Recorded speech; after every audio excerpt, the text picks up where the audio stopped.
Orthopédagogue, psychoéducateur, orthophoniste, neuropsychologue, ce sont tous des noms que vous allez entendre souvent, surtout quand vous avez un enfant en difficulté. Donc, ces intervenants-là vont venir aider votre enfant de différentes façons. Donc, c'est très important de distinguer les rôles de ces intervenants-là et de savoir par quel chemin entreprendre vos démarches. Parlons justement du médecin ou du pédiatre que vous avez probablement à la naissance de votre enfant. Donc, lui va vraiment venir vous soutenir au niveau du développement de votre enfant. C'est lui aussi qui connaît très bien le développement du corps, autant avec le cerveau et les apprentissages aussi. C'est lui qui va pouvoir évaluer votre enfant, qui va pouvoir poser un diagnostic si c'est nécessaire.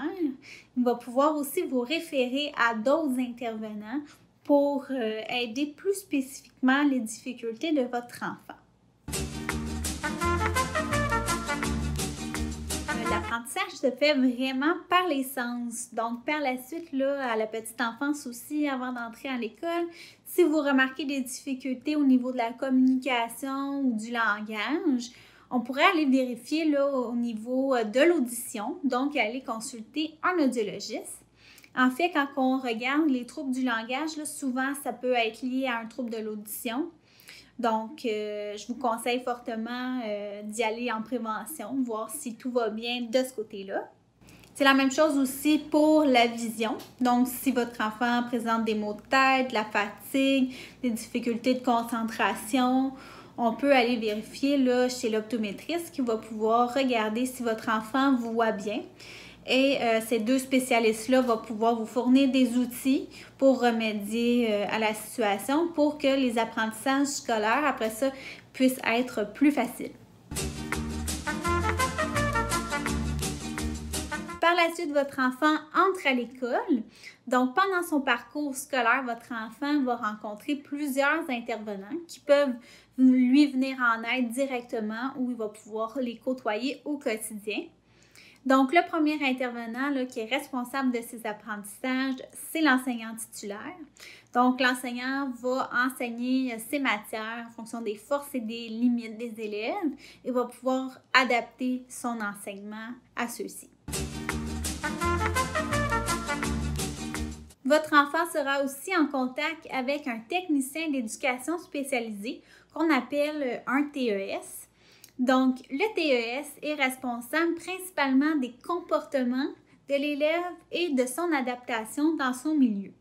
Donc, le TES est très présent dans la classe, mais peut aussi être présent là, à la cour de récréation pour aider les élèves à gérer un conflit, par exemple. Et dans la classe, il va aider les élèves en difficulté de comportement à être mieux capables de se gérer et pouvoir s'adapter là, à leur milieu. Le psychoéducateur s'intéresse aux mêmes choses que le TES, donc les comportements et l'adaptation. Par contre, le psychoéducateur va être en mesure d'analyser les comportements et pouvoir donner des outils directement à l'élève, aux parents et aux différents intervenants qu'il côtoie. Et il va pouvoir aussi faire une évaluation. Et si votre enfant présente des difficultés d'apprentissage, il pourra consulter l'orthopédagogue, donc qui est aussi mon rôle. L'orthopédagogue va s'occuper de la rééducation de certains concepts et va pouvoir donner des stratégies à l'élève pour mieux apprendre en lecture, écriture et mathématiques. En orthopédagogie, on intervient dans l'horaire de la classe. Par contre, on peut aussi faire des évaluations orthopédagogiques. Donc, on regarde principalement les forces et les défis de l'élève, autant en lecture, écriture, mathématiques. Et par la suite, on peut faire un rapport. Donc, ce rapport-là va vraiment aider les différents intervenants, principalement l'enseignant, pour avoir des méthodes pour aider l'élève. Mais aussi, c'est un rapport que, éventuellement, si vous voulez avoir un diagnostic, vous allez pouvoir aller chez les médecins, neuropsychologues, psychologues, pour pouvoir avoir un diagnostic parce que je n'émets pas de diagnostic, je n'émets que des hypothèses de troubles spécifiques de la lecture, l'écriture, comme la dyslexie. Le psychologue scolaire va s'occuper davantage de la santé mentale, des émotions, des préoccupations de l'élève. Donc, il pourra effectuer des consultations de bureau et évaluer les différentes difficultés de l'élève. Par contre, le suivi en psychologie scolaire peut se terminer plus rapidement qu'un suivi au privé, par exemple, puisque le parcours de l'élève se termine, ou bien parce que le psychologue peut changer d'école, etc. L'orthophoniste intervient au niveau de la production des sons, de la parole et du langage.